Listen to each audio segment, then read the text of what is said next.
Yo, yo, yo, la team Wavy. Attends, j'enlève ça parce qu'on voit pas bien mes yeux. Yo les kids, j'espère que vous allez bien. Moi ça va, j'ai une pêche d'enfer. Aujourd'hui, on se retrouve pour une nouvelle vidéo où on va parler du wolfing. Et on va rentrer tout de suite dans le vif du sujet. Mais d'abord, tu connais, je te laisse avec mon intro. Let's get it. 5, 4, 4. Oopsie daisy, think I landed on your love. 5, 4, 4. Oopsie daisy, think I landed on your love. C'est peut-être l'un des moments le plus importants de votre progression. L'un des moments où vous allez justement le plus progresser. Et si vous le faites bien, franchement, vous serez même choqué des résultats. C'est le wolfing. Alors, on va rentrer direct dans le vif du sujet. Qu'est-ce que c'est? La plupart d'entre vous, vous le savez, mais c'est vraiment le truc par lequel vous êtes obligé de passer pour progresser dans les waves. Que ce soit 180, 360, 540, 720, vous êtes obligé de passer par là. En fait, c'est le fait de laisser pousser un maximum ses cheveux, d'accord, afin de développer au mieux vos waves. Et vous allez gagner premièrement en définition. C'est-à-dire que si vous êtes débutant, on va commencer à voir de sérieuses vagues se former. Et si vous êtes intermédiaire, on va dire, vous allez gagner en profondeur. Deuxièmement, vos connexions vont commencer à se former petit à petit. Donc vous allez passer de baby wave à des waves de plus ou moins fourchus en fait. Ça dépend de votre texture parce qu'il y en a qui ont une texture de tricheur, hein, on vous connaît. Et enfin, au bout de plusieurs périodes de wolf, vous allez enfin rejoindre l'élite. Mais avant d'en arriver là, sans vous mentir, va falloir en taper des sessions de wolf. Alors, en parlant de temps, de sessions, combien de temps justement est-ce qu'on wolf exactement? Au début, moi je vous conseillerais de partir sur 5 à 8 semaines. Je dis ça pourquoi? Parce que je sais que parmi nous, il y en a qui supportent pas d'avoir beaucoup de cheveux, ou encore il y en a d'autres par exemple qui travaillent dans les secteurs de la vente ou autres.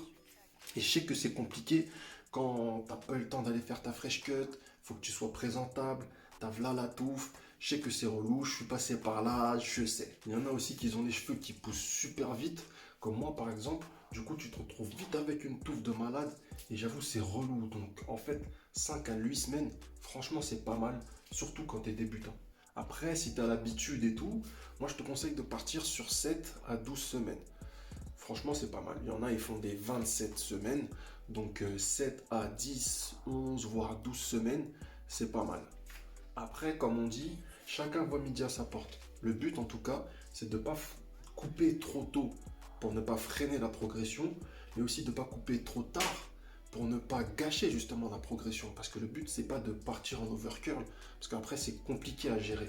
Moi, perso, mon record, alors que ça fait 2 ans et demi, voire 3 ans que je suis dans le game, on va dire, c'est 12 semaines. Tu vois? Donc voilà, ça c'était pour le temps pendant lequel tu vas faire ton wolfing. Maintenant, qu'est-ce que tu vas faire pendant cette période? Tu vas peigner, brosser, laver, hydrater, nourrir. Et là, tu vas me dire, bah, comme d'hab en fait. C'est vrai, sauf que là, il faut être encore plus consciencieux que d'habitude. Il faut aussi que tu adaptes ton matériel. D'accord? C'est le moment d'investir là. Si tu n'as pas de brosse hard, frérot, c'est le moment d'en acheter une parce que tu vas pas pouvoir passer tes 6, 7, 8 semaines avec une brosse médium ou avec une brosse soft. C'est pas possible.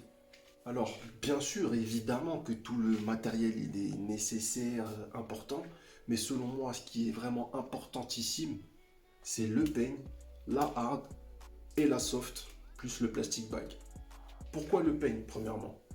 Bah, pour lever toute ta masse de cheveux, tu sais. Il faut aller chercher ceux qui sont vraiment couchés tout en dessous, et le peigne, il est vraiment idéal pour ça. En plus, il masse entre guillemets ton cuir chevelu, donc vraiment c'est tout bénef. Ensuite, la hard, elle va faire pratiquement le même taf que le peigne, sauf que ce qui est intéressant en tant que brosse, c'est que c'est la seule parmi les trois qui va vraiment faire ce travail de profondeur.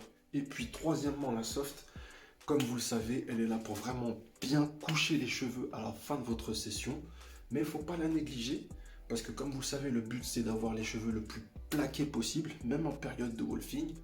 Elle est là pour ça. Et en parlant de ça, la compression, c'est un point capital pendant ton wolfing. Alors, Ne serre pas ton durag jusqu'à ce que ton sang ne circule plus. Va pas mettre 5 durag, 3 wave cap, ça sert à rien à part à te donner mal au crâne. Simplement, tu mets ton crown patch, c'est-à-dire le petit carré là, que tu mets sur la couronne, d'accord? Tu mets ton durag en soie si possible. French Waver, ils en font des biens. Celui-là, il vient de là-bas. Juste au passage, hein, tu vois, tu as un code promo, Warcut. Et tu mets une petite wave cap. Tu peux aussi mettre 2 durag, tu vois. Mais si tu mets 2 durag, le premier, tu l'attaches pas derrière. Je vais te montrer. Le premier, tu l'attaches pas derrière. Vous voyez, moi, j'ai fait un nœud là. Là, j'ai fait un nœud. Mais au lieu de faire le nœud, tu le fais passer sur les côtés comme ça. Hop. De l'autre côté. Hop. Voilà. Quand tu as fait ça, tu mets ton deuxième durag. Une fois que tu as mis ton deuxième durag, sur le deuxième durag, tu fais un nœud. Comme ça va t'éviter d'avoir 2 nœuds. Et du coup, quand tu vas te coucher, tu auras moins mal à la tête. En gros, ce sera moins serré, en fait. Mais tu auras toujours une aussi bonne compression. D'ailleurs, pour la compression, il y a une autre astuce. C'est mon gars Dope Rice qui en parlait. D'ailleurs, gros big up à lui et à toute la French Connection. On est ensemble. L'astuce, elle consiste à mouiller ou humidifier votre durag juste avant d'aller vous coucher. Vous verrez que vous allez vous réveiller avec les cheveux plaqués comme jamais. Moi, personnellement, j'ai trouvé une autre variante, donc je vous la partage aussi. J'ai mis de l'eau et de l'huile dans un petit spray comme ça. D'accord? Et en fait, je fais la même chose. J'asperge mon durag de ce mélange. Et du coup, ça fait le même principe, sauf que j'ai rajouté un petit peu d'huile, histoire d'avoir des propriétés un peu plus intéressantes. Mais, important, en même temps, vous me direz, c'est logique, je mets un deuxième durag, histoire de ne pas mouiller mon oreiller, quoi. Pour finir l'équipe, on va parler des wash and style, parce que c'est important, c'est la base, ok? Déjà, premièrement, procurez-vous un durag comme ça. Procurez-vous un durag comme ça. Celui-ci, il vient de French Waver, hein. Comme d'hab, vous êtes habitués maintenant. Alors pourquoi utiliser un durag comme celui-ci? Je vous explique, c'est assez simple. En général, la plupart du temps, quand vous faites vos wash and style, vous utilisez un durag. Le problème avec le durag, c'est que des fois, ça peut garder de la saleté. Vous voyez, vu qu'il n'y a pas d'aération, il n'y a pas de trou de sortie, on va dire, ça peut garder des résidus à l'intérieur de votre cuir chevelu. Du coup, pour pallier à ça, ce qu'on peut utiliser, c'est une wave cap de lavage.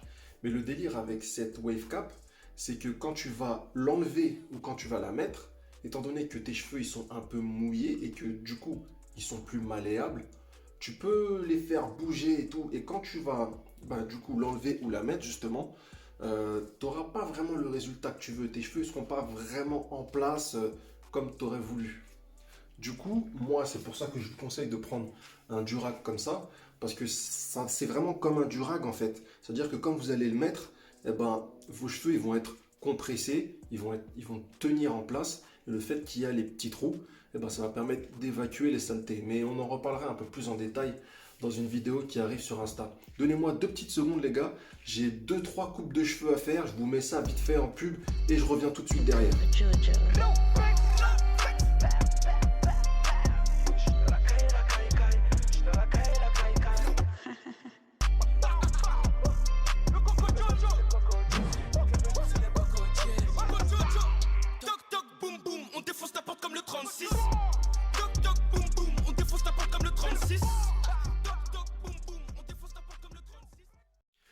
Voilà, c'est bon, je suis là.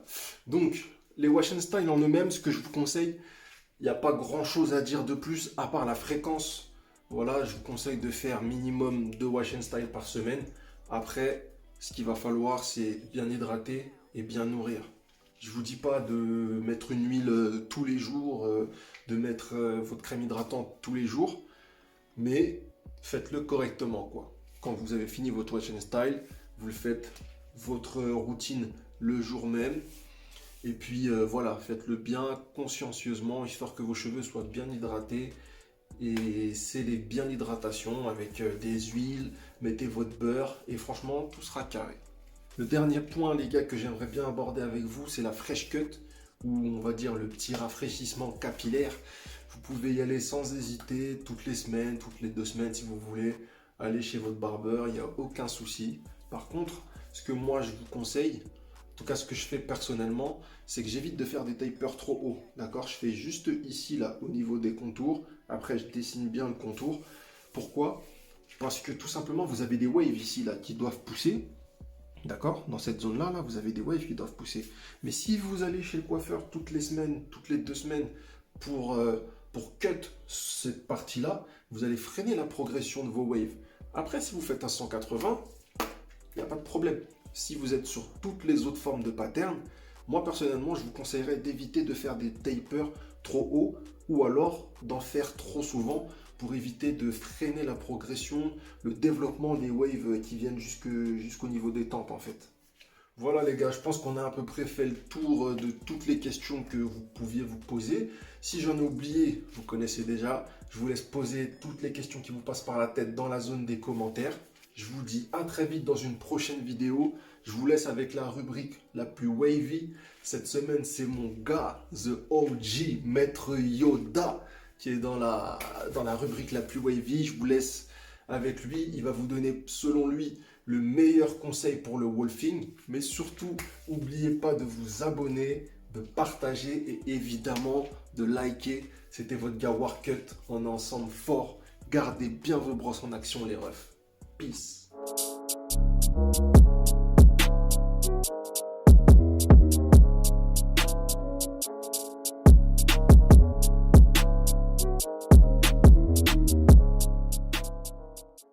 Donc what up la team.